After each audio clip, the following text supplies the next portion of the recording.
ওই যে দেখ লাল সবুজ পতাকা, ওটা আমাদের খুব ভালোবাসে। আমি সেখানে গিয়েছিলাম, তারা অন্যরকম। দর্শক, ক্রিস্টিয়ানো রোমেরোকে তখন বাংলাদেশের পতাকা দেখাচ্ছিল এমিলিয়ানো মার্তিনেজ। বুকটা ভরে গেল।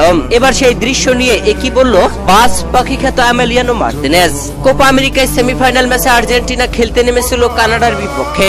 আর এই ম্যাচে টান টান উত্তেজনার হাড্ডাহাড্ডির লড়াই। প্রথমার্ধে 1 গোল আর দ্বিতীয়ার্ধে মেসির 1 গোল, মোটে 2 গোলে ম্যাচ শেষ হয়। 2 গোলে আর্জেন্টিনা দুর্দান্ত জয় তুলে নিয়ে ফাইনালে ওঠে।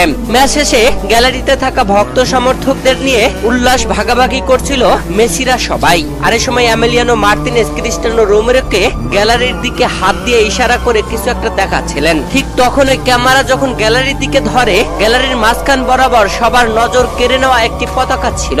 সেই পতাকাটি লাল সবুজের পতাকা, যা সবার থেকে আলাদাভাবে ফুটিয়ে তুলেছিল। সেটাই দেখাচ্ছিল এমিলিয়ানো মার্তিনেজ। আর এই সময় ক্রিস্টিয়ানো রোমেরোকে তিনি এই বাংলাদেশের পতাকা নিয়ে বলছিলেন তিনি বাংলাদেশে এসেছিলেন, বাংলাদেশ ঘুরে দেখেছেন, বাংলাদেশের মানুষের ভালোবাসার কথা জানেন। সেটাই তিনি কুতি রোমেরোকে বলছিলেন। সদ্য এক সাক্ষাৎকারে এমিলিয়ানো মার্তিনেজ এটাই জানালেন। দর্শক, আর্জেন্টিনার মেসিরা এখন জানে বাংলাদেশ তাদের ভালোবাসে।